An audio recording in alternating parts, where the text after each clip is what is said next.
You didn't ask to join the system. You didn't sign a contract. Yet the moment you were born, you were placed inside a game built long before you existed. A game where your money, your time, your debt, and your future were shaped before you could even understand them. Most people will live their entire lives inside this structure without ever asking who built it, or why. Every great system begins with a crisis, and in the early 20th century, America faced a crisis of chaos. Industrial giants were rising, railroads were collapsing, and millions were moving to cities.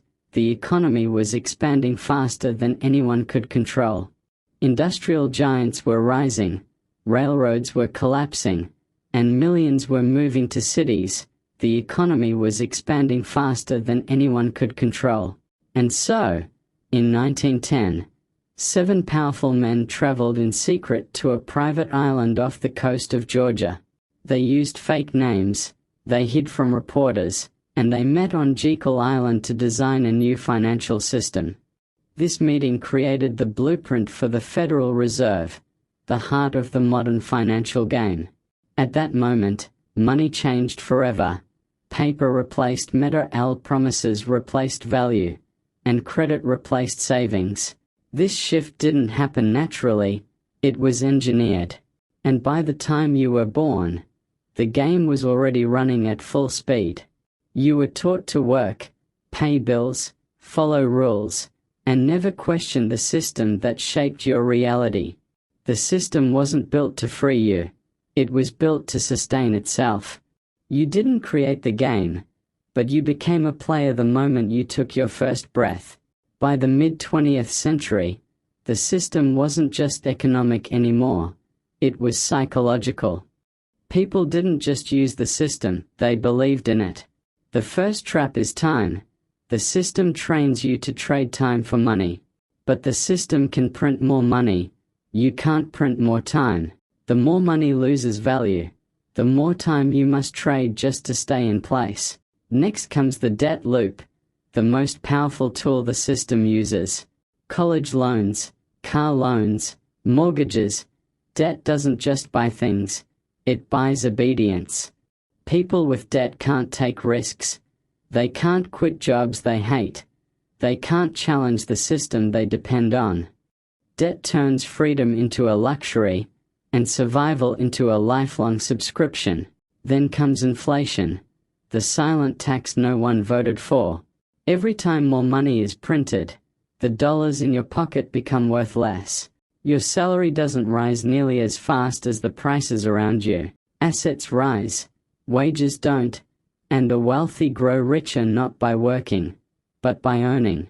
The system evolved to capture the gains, not share them. And then comes the comfort cage, the most powerful control of all. Entertainment keeps people calm, distractions keep people passive. When life feels comfortable, people stop noticing the walls of the cage. And then the system upgrades again, into digital control. Now the game isn't just about your money or time, it's about your behavior. What you buy, what you watch, where you go, how predictable you are. The system doesn't just manage money now, it manages people, and most never notice. The truth is simple, the system wasn't built to destroy you, it was built to use you. Not out of hatred, but out of momentum. Once a machine becomes powerful enough, it no longer needs permission, it only needs maintenance. And you maintain the system, simply by living inside it.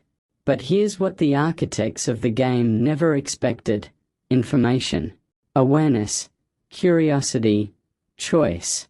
The moment you understand the game, you're no longer controlled by it.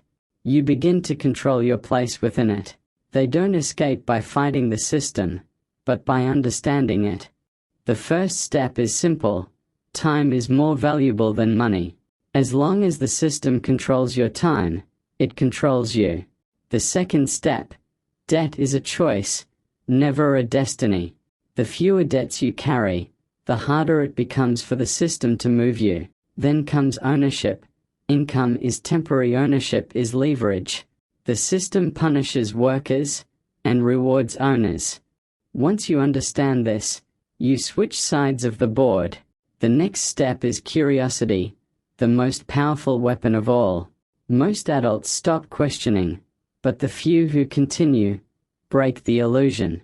You can't destroy the system, you can't escape it completely, but you can change your position inside it. Once you see the game, you play differently.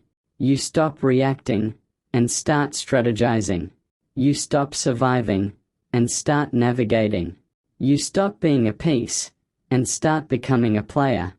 The game you were born into wasn't designed to free you, but it wasn't designed to trap you either. It exists to sustain itself. Whether you remain a piece or become a player is your choice. The rules were written long ago, but how you move is up to you. The system shapes everyone, but only a few ever learn to shape themselves inside it.